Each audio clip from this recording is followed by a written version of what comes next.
The first time I came in the US in 2021, I had 300,000 Philippine peso in my pocket. That's roughly $6,000 or more. It may seem like a small amount of money in comparison to US dollars, but this is actually a huge chunk of my savings back home. That said, I was back at default and I knew I needed to hustle to regain financial stability. My number one goal coming here in the US, to earn my first 100,000, not even a master's degree or buying my dream house. In this video, I hope to give you a huge aha moment by sharing why the first 100,000 is the hardest but most crucial, the power of real-life compounding magic, where to stash your cash for maximum growth, and how to shut up that little pessimistic voice in your head telling you it's not possible. Why the first 100,000 is the hardest but most crucial. First, let's get into that not safe for work thumbnail. Your first 100,000 is a bitch. It actually didn't come from me. It actually got super famous thanks to Charlie Munger. If you're not familiar with him, he's one of those OG investors right up there with Warren Buffett. OG in a sense that he started investing at the age of 11 when other kids were playing Monopoly during the Great Depression. He said,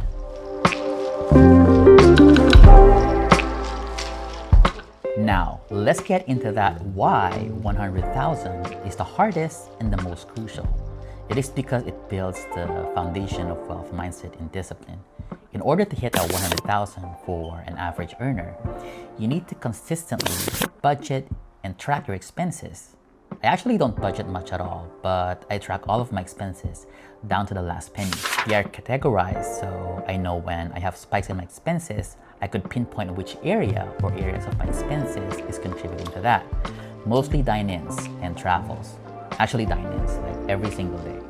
You also need to resist lifestyle creep, especially in social media, trending stuff are everywhere. Our phones and apps, algorithms are working overtime, showing offers in our faces, triggering either our wallet or feel FOMO. You need to say no to instant gratification. In reality, for an average earner in the US, and that includes you nurses, it's just so hard to live extravagantly and at the same time go for goals like maxing your 401k or other investment potentials. When you do all this consistently, it's no longer just a routine. It becomes a habit, then a lifestyle. And that, my friend, is how you build a wealth mindset with unstoppable discipline. Now let's get into that more interesting part of the vlog, the power of real-life compounding magic. At 100,000, compound interest starts to work for you. Let's break it down. Consider a very modest 8% annual return if we would invest in an S&P 500 index or ETF. This 100K turns to 200,000 in 9 years, 300,000 in 14 years, 400,000 in 18 years, 500,000 in 21.5 years. Ang tagal naman. It will take me 21.5 years just to have that $500,000? Well, take a closer look at it. This is what we call the power of compounding. The interesting part, the further you get into that next $100,000, the less time it takes to snowball. So let's do a recap. From 100,000 to 200,000, it will take you 9 years, almost a decade. But from 200,000 to 300,000, way less. It takes you 5 years. From 300 to 400,000, it takes just 4 years. From 400,000 to 500,000, it takes 3.5 years. And do you know how long it takes this 500,000 to reach a million? 1 million. It takes 9 years, just 9 years. This just by letting your 100,000 sit in an index fund or ETF without having to contribute a single dime. Cool, isn't it? Where to stash your cash for maximum growth? You may be curious and asking, where the heck do I stash that money if I want to grow it the same way that did? That modest 8% annual compound interest that I use is actually an S&P 500 average annual return. However, you cannot invest directly to an S&P 500. Eh bakit ka pa nag-vlog? Hindi pala pwede mag-invest. Chill. I'll tell you. There are a lot of index funds and ETF or exchange-traded funds that tracks the growth of S&P 500 that you can invest in.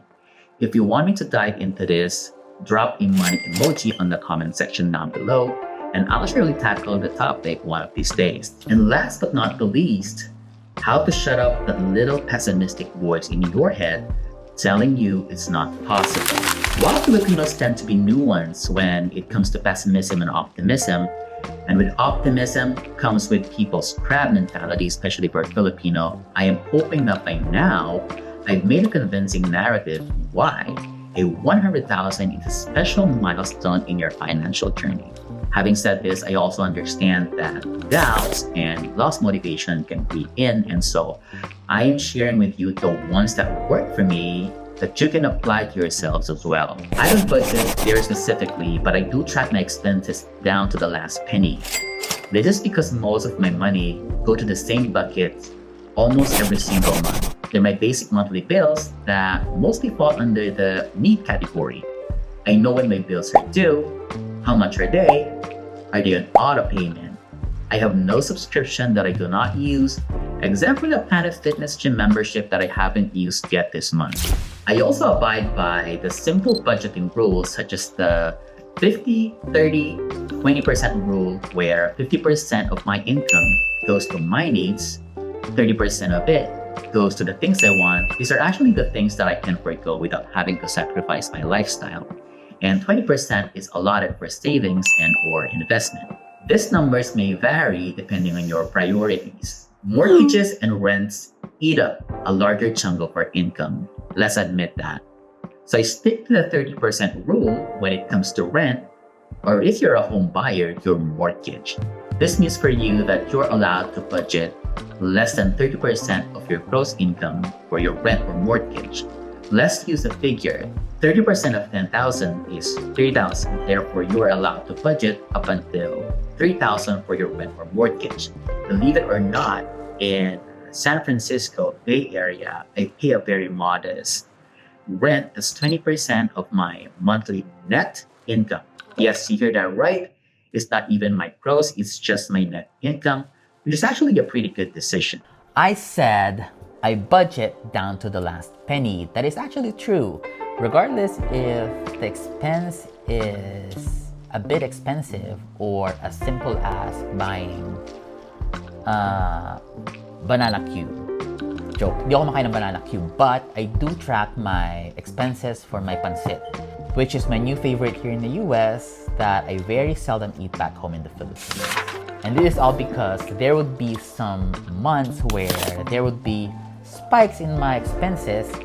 I need to see them and be able to pinpoint saan ako napagastos. Just like the other month, my expenses for my nursing bucket was at its highest, and this is because of all the preparation I did for my PCCN or Progressive Care Certified Nursing Certification. Last month, my expenses for electronics and furniture spiked, all because I had to purchase gadgets like softbox lightings, camera, tripod. I also bought a desk and chair, all this for my YouTube undertakings. Since I had the ability to have a bird's eye view on all of my expenses, I can do check and balance and say, okay, I need to stop expenses for dining or shopping.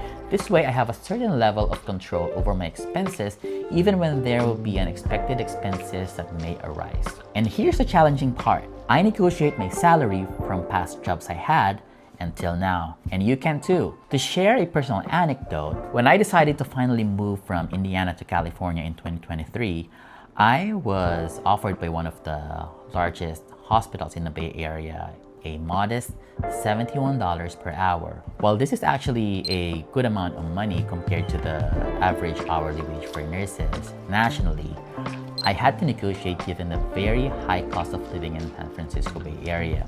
By comparison, it is, hold your breath, around 70 to 90% higher than the national average. So much so that I had to call the human resource and remember telling them there's no point of me moving to San Francisco if I will be just earning the same amount of money. I was happy in Indiana back then.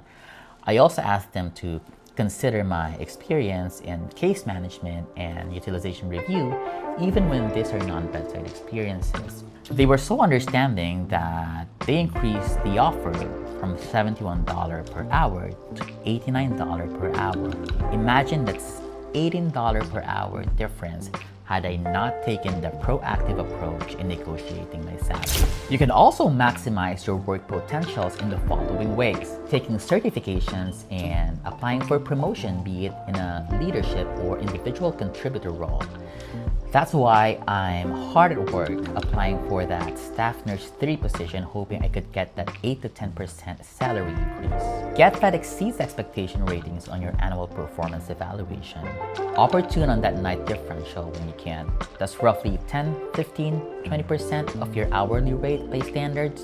You can also incorporate an invest and forget strategy to your 401k or 403b and Roth IRA, so long as you have the right investing strategy in place. If your work offers an HSA or a health savings account, maximize that too. This gives you a triple tax advantage, such as tax deduction contributions, tax-free growth, and tax-free withdrawals.